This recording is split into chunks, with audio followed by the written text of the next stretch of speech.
Good morning and welcome. I'm Abel Alves, the chairperson of the Ball State Department of History, and today we are here to commemorate the 50th anniversary of the Vietnam Moratorium Committee here at Ball State. Commemoration is the appropriate term. The period was a period of both light and darkness, as perhaps all historical periods are. Maybe that's a truism. In any event, I'm not a child of the 60s, I'm more a child of the early 80s, and I learned about the 60s after the fact. I hope today I learned that hope survives, and that a belief that things can be made better still survives in the midst of the year 2019. In any event, I'm just here to first of all thank people that have sponsored this event. The Ball State University Center for Peace and Conflict Studies, the Center for Middletown Studies, the College of Sciences and Humanities, the Honors College, University Libraries, Archives, and Special Collections, and the Departments of Communication Studies, English, History, Psychological Science, Philosophy and Religious Studies, and Sociology. We'd also like to thank a number of private donors who have contributed to this event. Without further ado, I'd like to introduce Dean Maureen McCarthy of the College of Sciences and Humanities. She will actually start things today, and the conference is about to begin.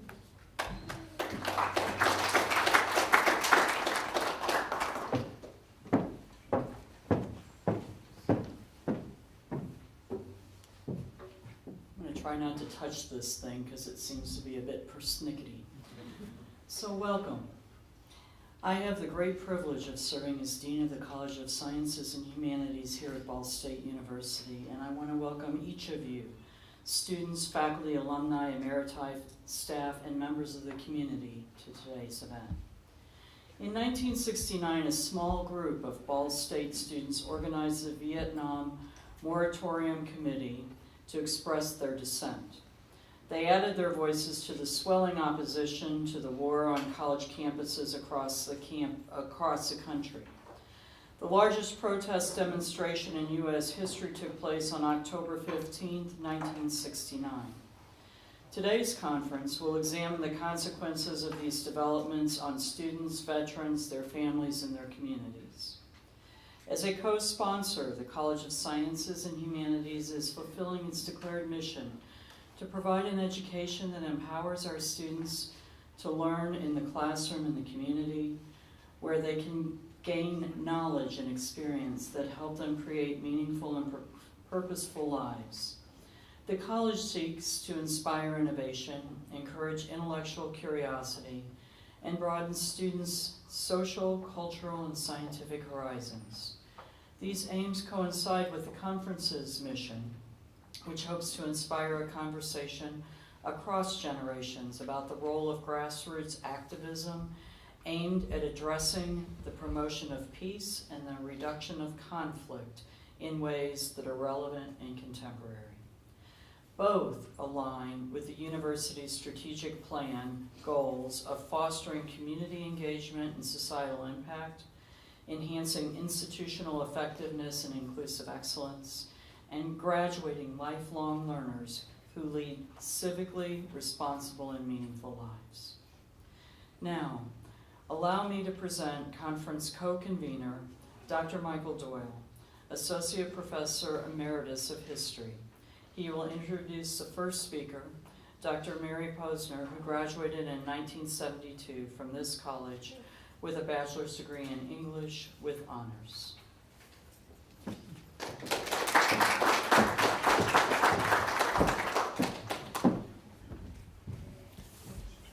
Thank you so much, Dean McCarthy and Professor Abel Alves for opening the conference for us.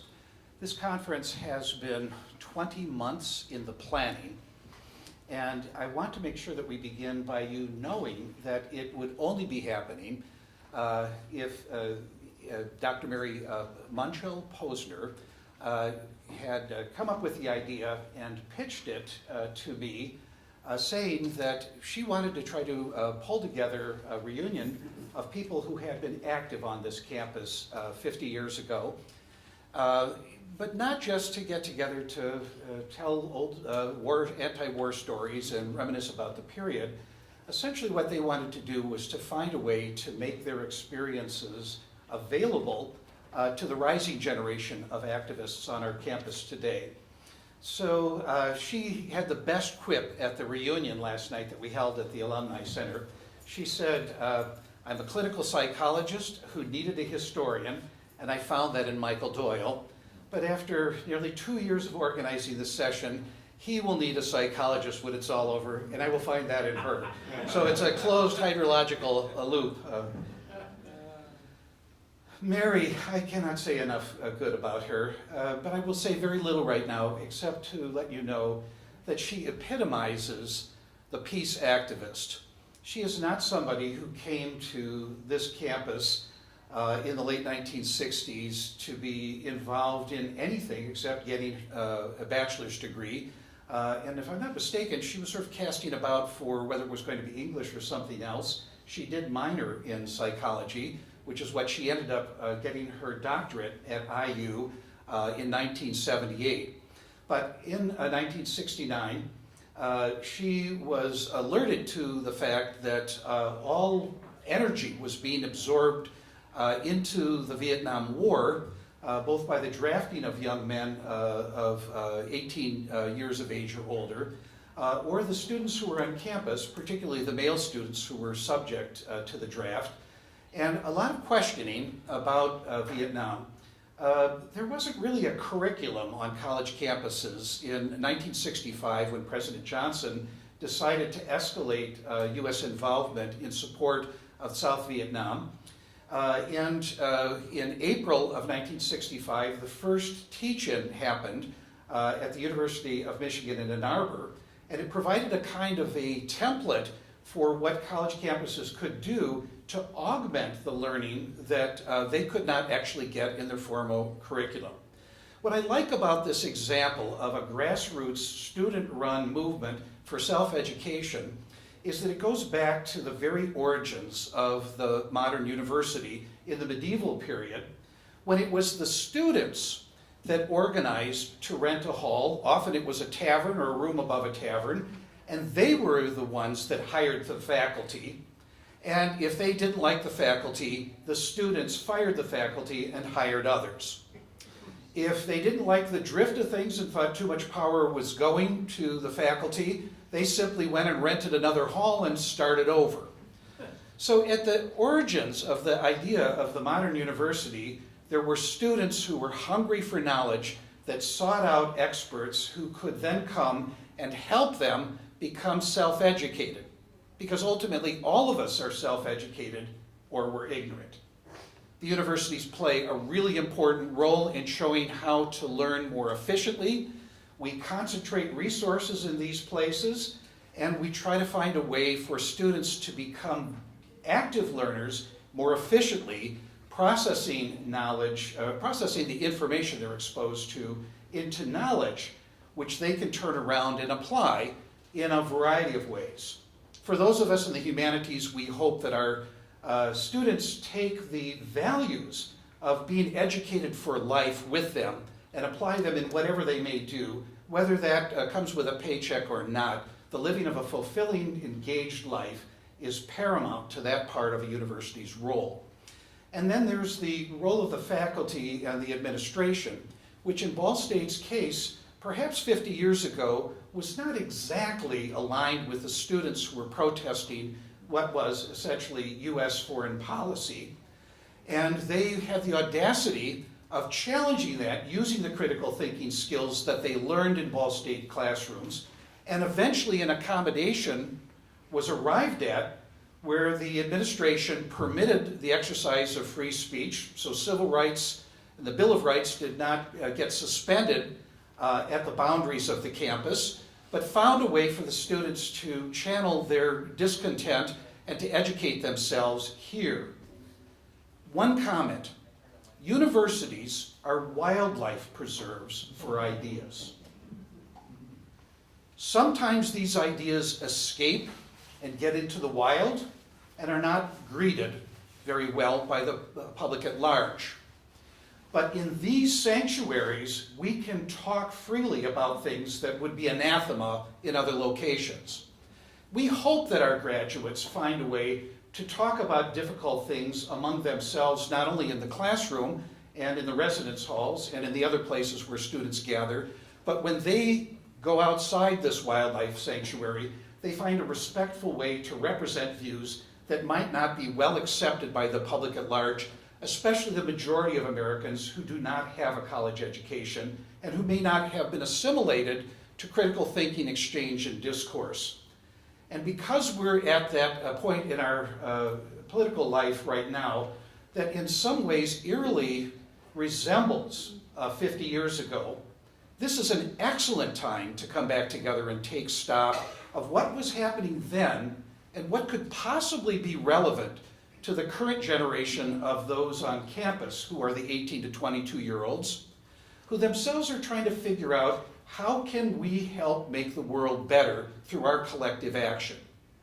So what I would invite you to do today is to listen to Mary's story about how she went from being just a regular student here to somebody that helped organize an effort that attracted national news attention, and then went on to a career that it continues her desire to serve underserved populations by working as a clinical psychologist in Tell City, Indiana, where she is the only practicing psychologist for her entire county in that Ohio River part of Indiana.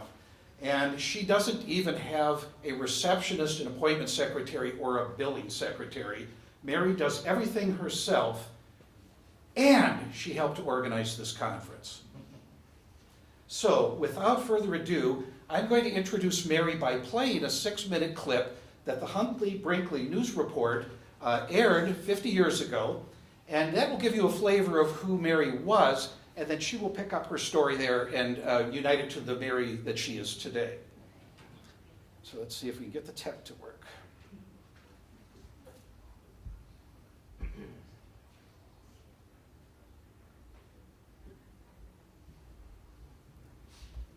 In two previous reports, we have examined several aspects of Middle America, as President Nixon described it, in Indiana, and as it appears in one Indiana town, Muncie.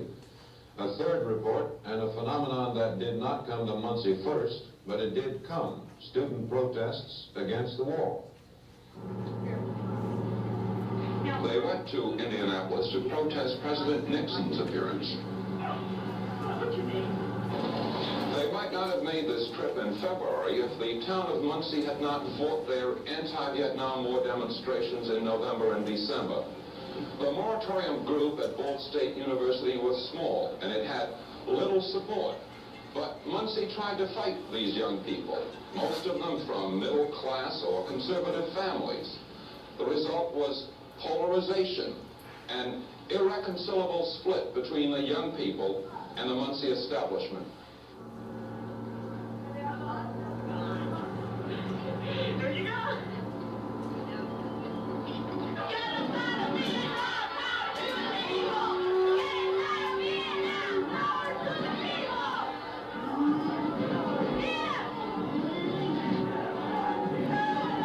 The revolutionary upon whom Muncie's anger focused was Mary Munchell, a 20-year-old English major at Ball State University. She is from a large Catholic family which lives a quiet life in Indianapolis.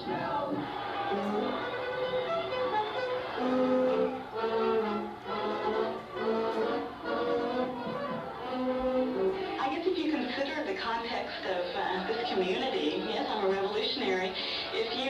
If you're for peace nowadays, that's being revolutionary, and I think it's a sad comment in our society that is a revolutionary idea, but it seems to be.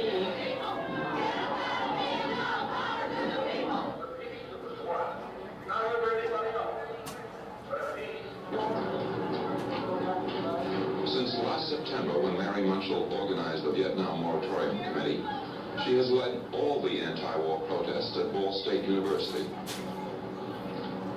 In November, Mary Munchell asked permission to hold an anti-war demonstration at Muncie's Courthouse Plaza.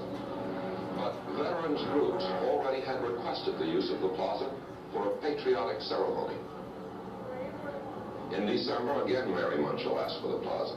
Again, the county officials said the veterans had asked for it first.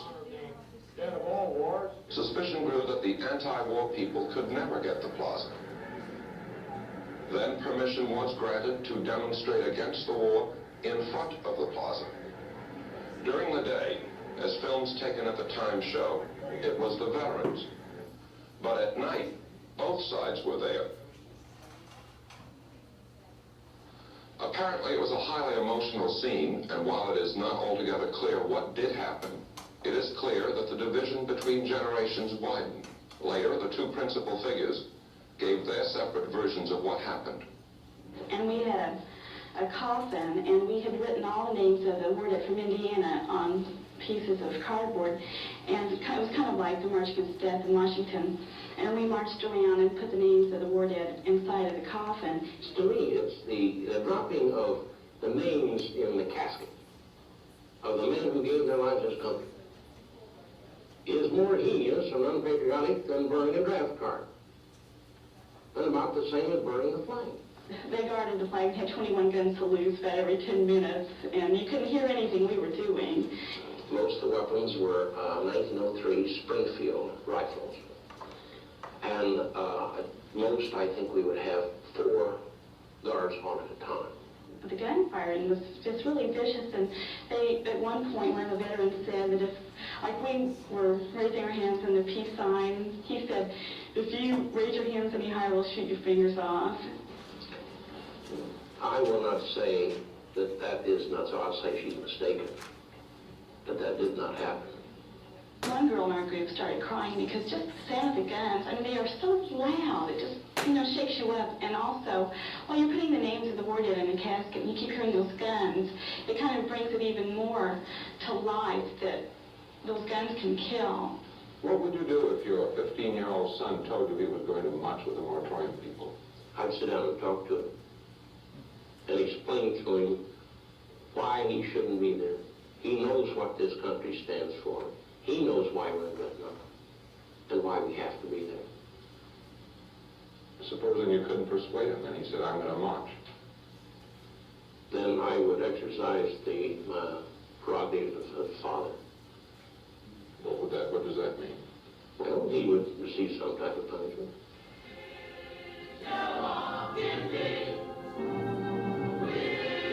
After the December confrontation, Mary Munchell helped Muncie high school students organize their own anti-Vietnam War organization, which they called Students for Peace.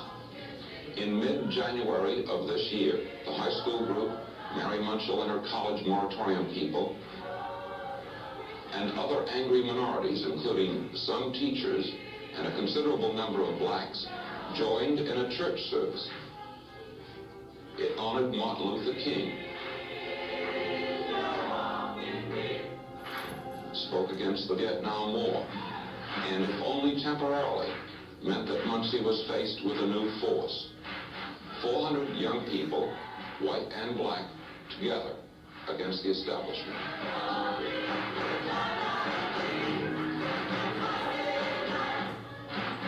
Dean Braylis, NBC News. Good night for NBC News.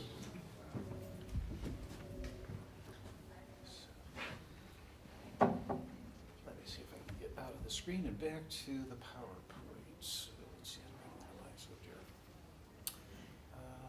I'm going to need help with this. So is it up here to minimize? And then you go to, oh dear. I'm not sure how you do this. I'm not an Apple user. Do you know? Okay, there we go. What I was just going to mention parenthetically, the Huntley-Brinkley report was one of the first nationwide evening news reports that went to a half an hour right before this report was done. The producer was Shad Northfield, who happened to be somebody who wooed my mother in college, and then he went off to war with my future father and were wounded in the invasion of Germany. So that generation was the World War II vets, and there was a lot of consternation between them and those people among their children for whom they had fought for their freedom to come and tell them that they were opposed to war. So would you please welcome Mary, and she'll take it from here.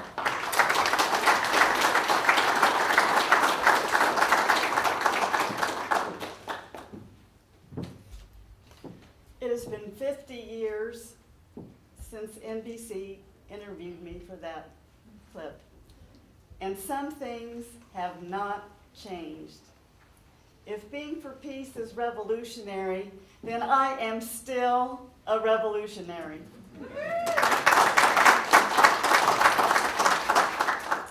Thank you for that kind introduction, Michael. I also want to thank Michael for co-chairing this event from the very beginning. We have been a real team. This conference would not be taking place without his tireless efforts to make it happen. There are several other people I wish to thank. Dr. David Perkins, a recently retired professor of psychology here at Ball State, was the first person with whom I spoke about commemorating this anniversary. David and I attended graduate school together at Indiana University. I reached out to him about 2 years ago and asked him if he thought it would be feasible to have a 50-year commemoration. He immediately put me in touch with Dr. Doyle, and things went from there. I want to thank Mary Gomez and Charles Heitkamp, who were key members of the original Vietnam Moratorium Committee and came to the first meeting of our anniversary steering committee. Bill Britton, another original member of the VMC, has been a great help in community outreach and a source of moral support for me. I want to add my thanks to the many departments here at BSU and individuals who generously donated funds for this event.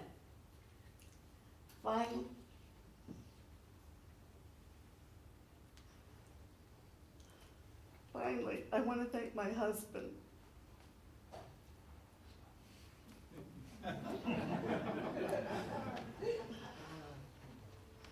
Lou. He was serving as a journalist in the Navy in Vietnam. At the same time, I was organizing protests against the war. Fortunately, we agreed on the same thing. He even risked court-martial to write an essay for the underground newspaper here at Ball State, The Only Alternative, about why we should not be in Vietnam. I am the secretary who typed that essay here at Ball State. We met when he returned from Vietnam, and the rest is history. Thanks for all your help, Lou.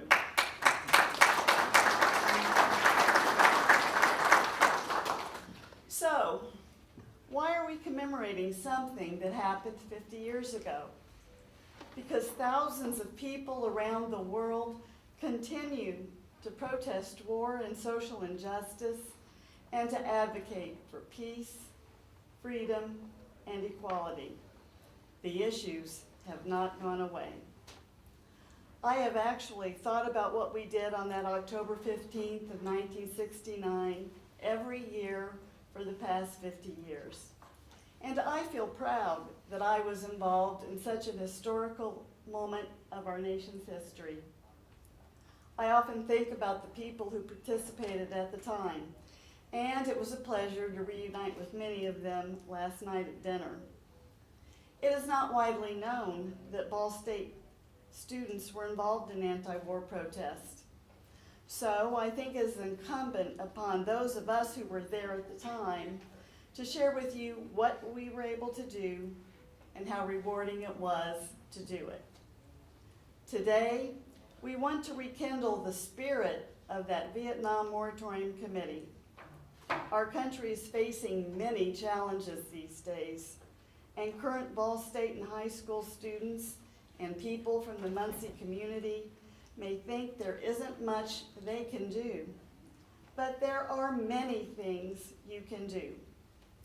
Hopefully, our story will inspire a new generation to, 1, believe in themselves, and 2, believe in the power of a small group of committed people to make a difference. As Helen Keller admonished us, I am one, but I am still one. I cannot do everything, but I can do something. And because I cannot do everything, I will not refuse to do the something that I can do.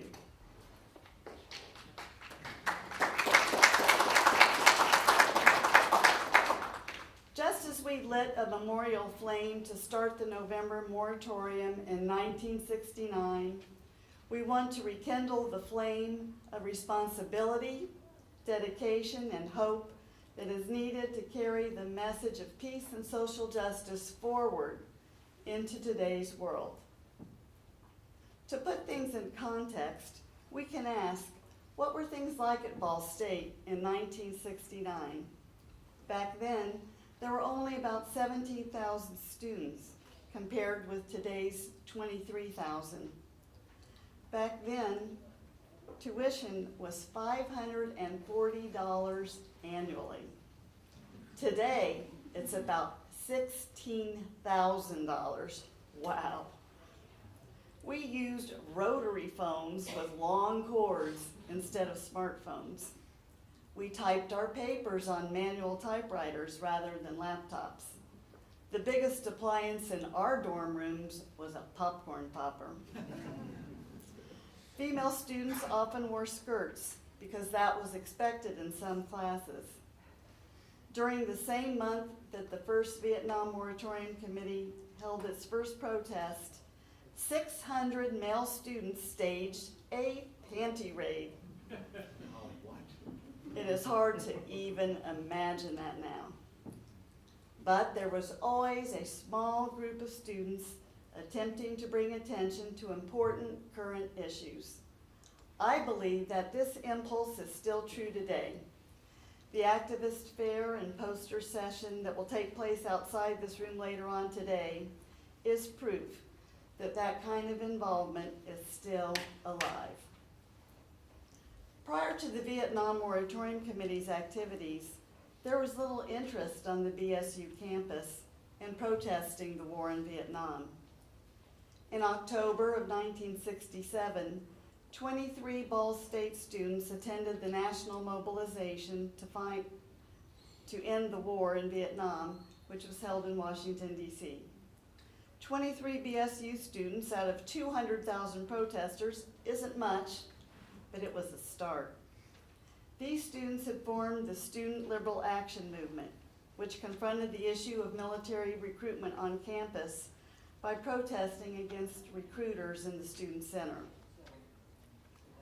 Very early in 1968, public sentiment regarding the Vietnam War shifted dramatically, owing to North Vietnam's and the Viet Cong's massive offensive on the day of the Vietnamese New Year, called Tet.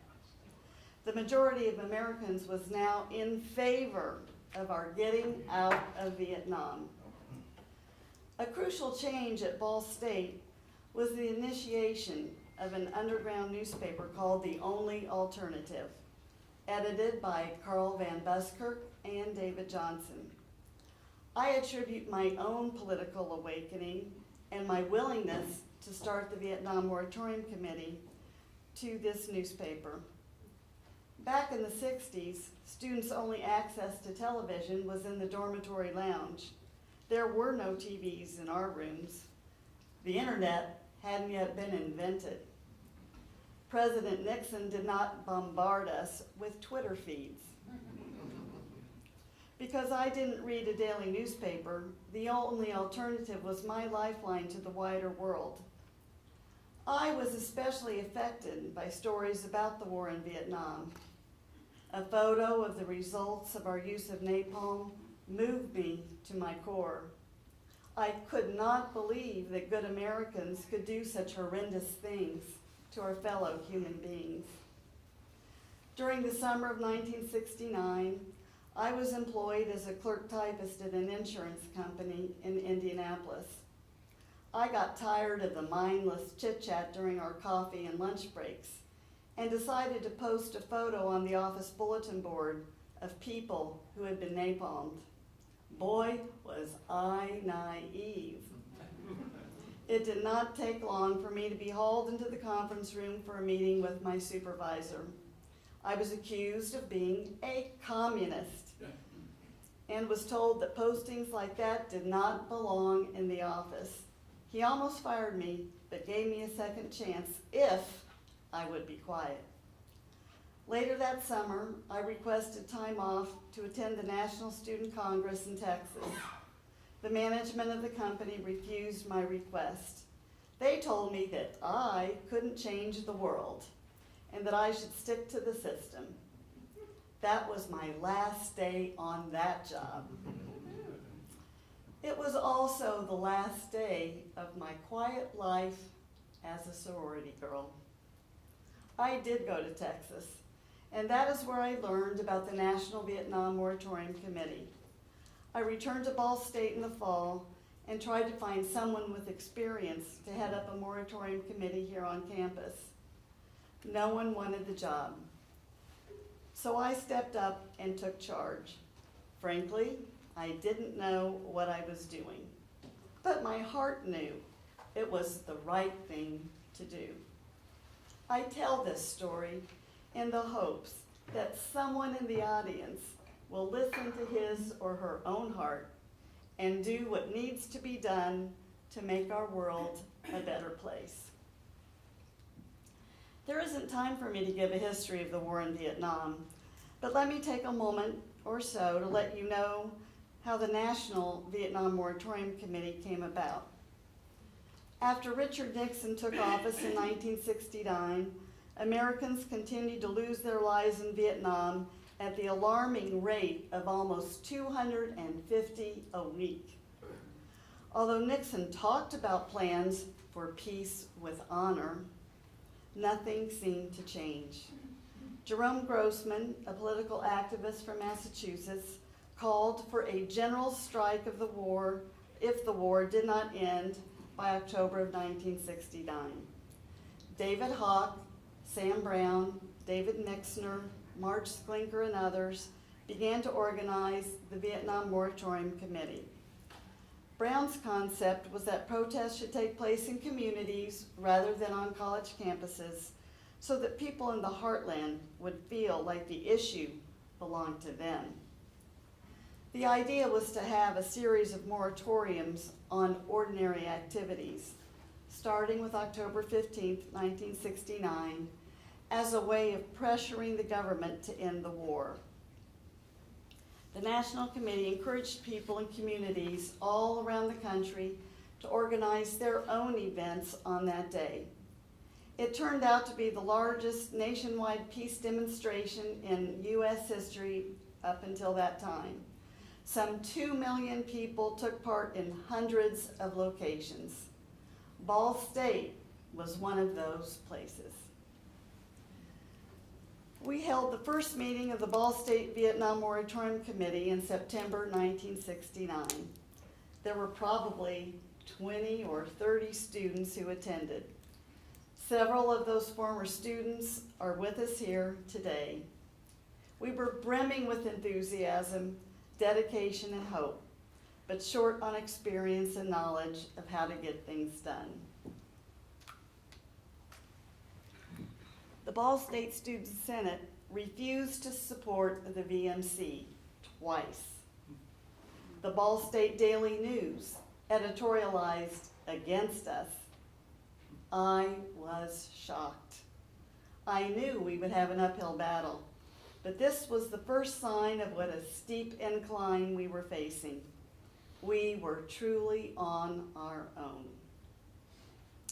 Our little group worked feverishly to plan a program for the month of October. We were lucky to have political science professor Quentin Davis as our faculty advisor. Our focus was on education.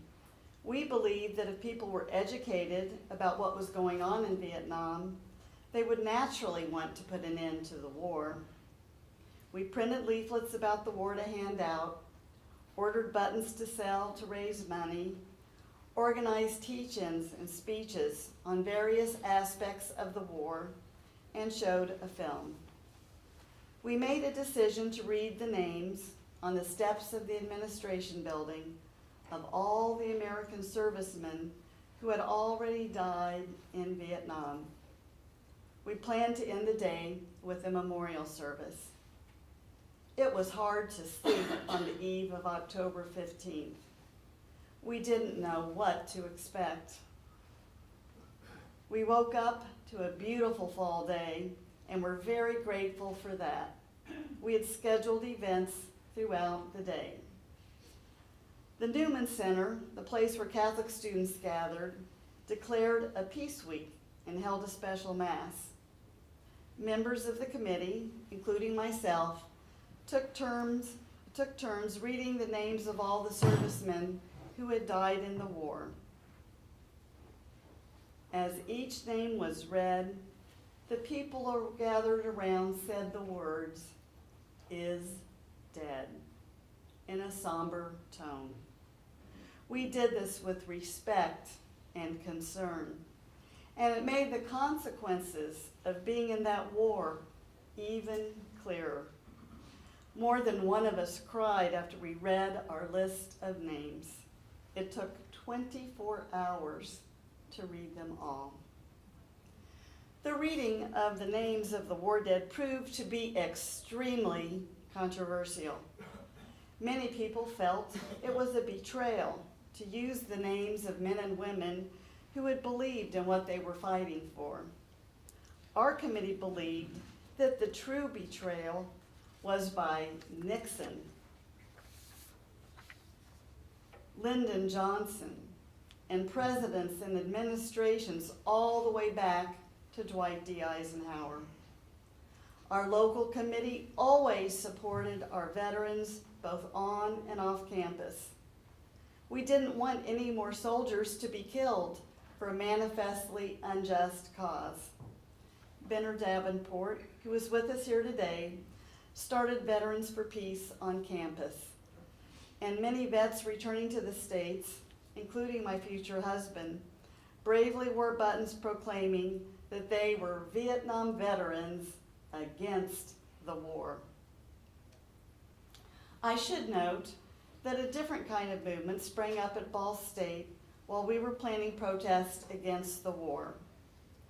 Mary Lynn Whitcomb started Project Faith and gathered over 4,000 signatures in support of President Nixon. Her main argument was that our president knew more about what was going on than we did, so we should have faith. I have to agree that President Nixon did know more than we did, and he and his administration and military commanders lied to us about what was really going on over there in Vietnam. Later, the bombing of Cambodia showed us the extent of all of Nixon's lies. We had barely recovered from the October event when we had to begin preparing for the November moratorium. In order to avoid diverting attention from the issues of war, we decided to omit the reading of the names of the war dead. We also had to prepare for 2 days, since the original idea of the National VMC was to add 1 day of civic action each month until the war ended. On campus, we focused on handing out leaflets, sponsoring forums and speeches, and the lighting of a memorial flame. At least 250 people marched to downtown Muncie one evening to hear a speech by John Balaban, a professor from Penn State who had gone to Vietnam on humanitarian missions several times. The Daily News actually praised our peaceful efforts for a change. The day after our own protests concluded, 35 of us traveled to join 400 protesters in Washington, D.C., some of them in boxcars apparently, for what was then the largest anti-war protest ever held. I still have my black armband and button from that day. But no rest for the weary. As soon as we got back, we started planning for the 3-day moratorium in December, which was focused on distributing leaflets in the community. As the earlier NBC report documented, we were unable to get a permit to use the courthouse plaza itself. but we decided to protest in front of the plaza. You already heard what happened there. I can still hear the sound of those guns being fired over our heads. Fortunately, moratorium days were reduced to just one in January. Local high school students led the organization efforts for a celebration of Martin Luther King's birthday on January 15th, and we filled the church in South Muncie. We also focused on working in the community and canvassing students in dorms. February was our opportunity to confront President Nixon head on. He was coming to Indianapolis, and we intended to be right in front of him, or so we thought. Our group headed to Indianapolis on a bus with signs that said, "Books, not bombs." We were confined to an area behind some buses so that we could not be heard, but be seen. School bands played in front of us so we could not be heard. And police on rooftops aimed rifles at us so we could not get out of hand. Our efforts in March focused on draft resistance. Over 140 potential draftees signed a We Won't Go petition. I think our keynote speaker will have more to say about that later on. Following the televised report by NBC News that you saw at the beginning of my presentation and the persistent efforts of Charles Heitkamp, we finally got permission to use the courthouse in Muncie for the next moratorium in April. In April, the VMC observed a 3-day fast. The proceeds of the money saved by not eating were to be donated to help refugees and injured civilians in Vietnam.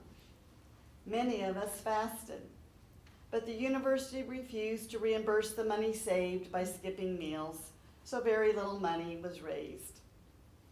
The chairman of the National Vietnam Moratorium Committee, Sam Brown, was our major speaker at our downtown taxpayers rally. It was our biggest rally so far and attracted 350 protesters.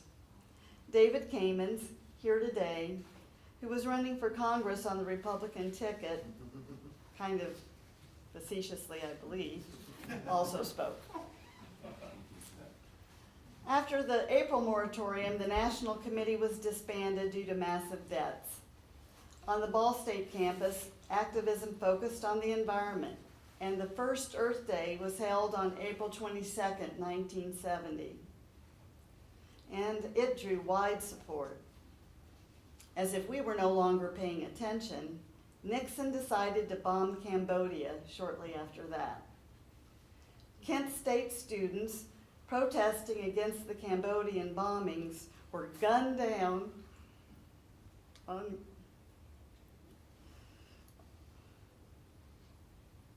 just thinking about that is just so horrible. They were gunned down on May 4th by the National Guard. The newly formed New Left Coalition at Ball State immediately organized a protest, and the student body was finally awakened to our cause. Over 2,000 people participated in a sit-in demonstration, and President Pruis agreed to fly the flag at half-mast. Some demonstrators were clearly against the invasion of Cambodia. Others were shocked of the murders of 4 students in neighboring Ohio. During the final month of the academic year, Students for Peace and other causes struggled to find their way. We expanded our concerns from a focus on peace in Vietnam to other issues, such as racial equality, women's liberation, and the environment. We encouraged people to volunteer in the political campaigns of peace candidates, and many of us did that. Our small but mighty cadre moved on with our lives, but most of us have continued to fight for peace and social justice in our own ways, in any way we can. So, as I look back over 50 years, what lessons do I have to share about how to make a difference in today's world? First of all, you have to be able to imagine. As John Lennon encouraged all of us to do, imagine all the people living life in peace. Second, you have to try. Martin Luther King said that the arc of the moral universe is long, but it bends toward justice.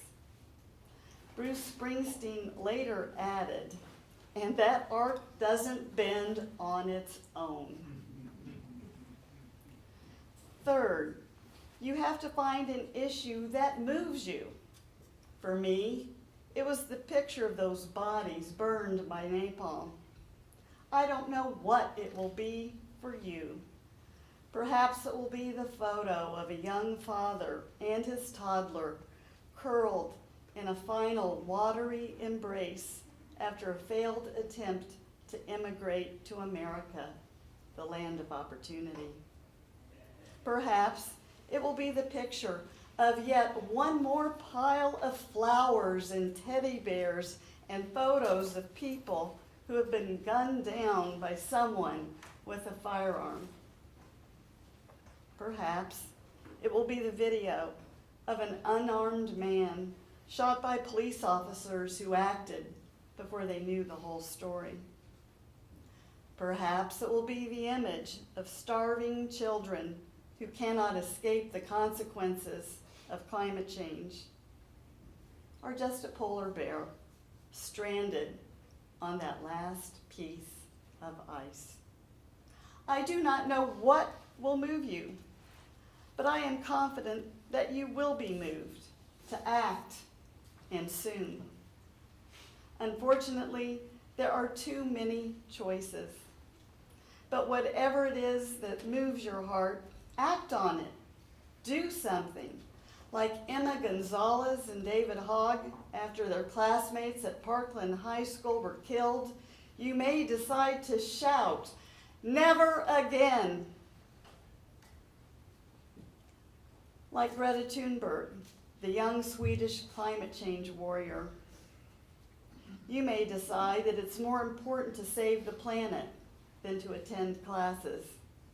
Greta told us, adults keep saying that we owe it to the young people to give them hope. But I don't want your hope.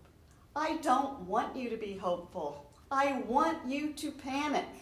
I want you to feel the fear I feel every day. I want you to act. I want you to act as if you were in a crisis. I want you to act as if the house is on fire, because it is.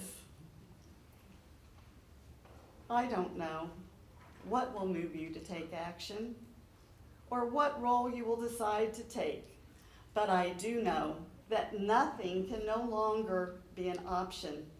There is too much at stake for all of us. It is time for everyone to feel the fire we felt in the 60s and rekindle that flame. In line with Ball State's inspiring new campaign, I think it is time to make some sparks fly. You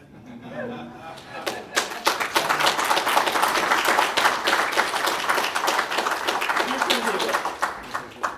Thank you.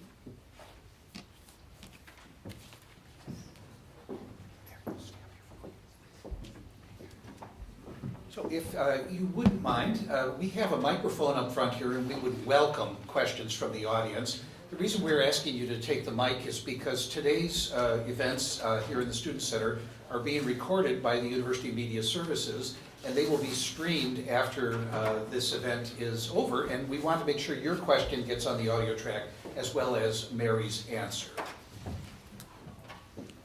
Okay, so I'd just like to welcome everyone, and do you have a question? Thank you. Thank you so much for your talk. That was really inspiring. My question is about, you mentioned that you had a faculty advisor, but I was also wondering about other faculty involvement in those months. Were they coming to the events? Were they participating? What was the faculty involvement like in the moratorium committee? Okay, thank you. That's a good question. Quentin Davis, of course, was our main faculty support. David Kamens, who was a history professor, he's with us here today, was supportive. Dr. William Miller, who I had the pleasure of having as a professor in my American literature class, was supportive. Many faculty, including Dr. William Rinke from the psychology department, really believed that the focus should be the students. However, he traveled to Cincinnati and somehow, almost accidentally, got involved in a protest there and got arrested and spent some time in jail. So we know that a lot of faculty supported us, and they didn't attend meetings of the Vietnam Moratorium Committee, but they did join us at times. Personally, I never experienced any negative feedback from faculty. I mean, doing all of this, I was still attending classes, and I never felt any bad vibes from faculty. So I'd say we had some support. Anyone else?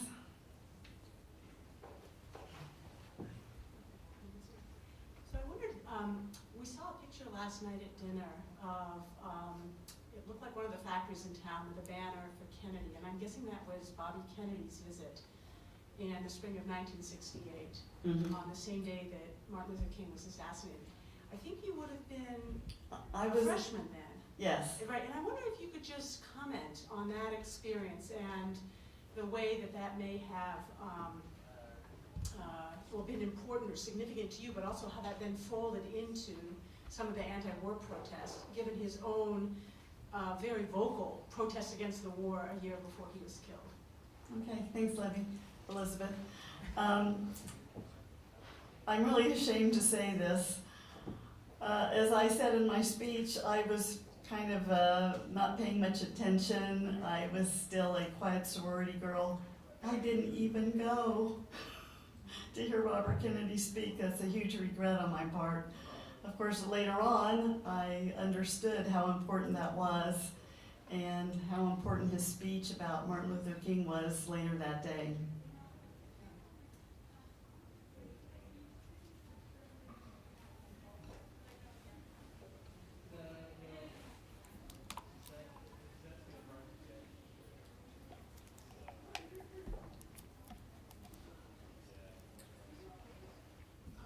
Turn this slightly so I'm speaking out as much as to you. My name is John McAuliffe. I'm from New York, from an organization called the Vietnam Peace Commemoration Committee, and also my own organization, the Fund for Reconciliation and Development. For the last, and I have a local tie, during exactly these years I was in Indianapolis doing ostensibly alternative service, but actually putting out the alternative paper in Indianapolis, the Free Press, and organizing for People's Peace Treaty and May Day. And I am racking my memory. Somehow, I don't remember, which shows how isolated you were in terms of the Nixon protest. I mean, it's hard to imagine. Maybe the Pulliam papers didn't bother to mention it to us at that point. But I wanted to say for the last 7 or 8, 9 months, we have been trying to encourage this kind of event to happen all over the country. We have a list of a couple of thousand people who are active in the anti-war movement. There are 2 or 3 one-off events happening, a half dozen one-off events happening, somebody speaking. But this is far and away the premier event looking at that history and the consequences of that history, and we had nothing to do with it. I mean, if you want to talk about the model of the moratorium, of encouraging people from the grassroots to create, this is the model. We're doing an event in Washington November 15th, and I'm hoping now that we can get Mary to come to it to participate in it, because with Peter Yarrow and Cora Weiss and Christopher Appy and a whole bunch of other people who are active in veterans work, David Courtwright from Notre Dame. So, I mean, this process will continue.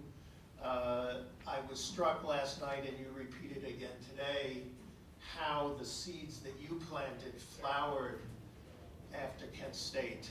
And that happened all over the country. If the moratorium was powerful, the student strike that followed Kent State, 700 universities, colleges went on strike. And it's lost a little bit because there was violence in about 30 campuses. ROTC buildings were burned. But in most places, that's not what happened. But essentially, schools were stopped for the rest of the year in many places. And so what this process, the last thing I wanted to say is that we saw with the student anti-gun march and the women's march before that, that model of nationwide emergence, again, is following that path that you and many, many others set. So thank you very much for today, and I hope we will do our best to let other people around the country know about it, because you have, again, set a standard. Thank you, John.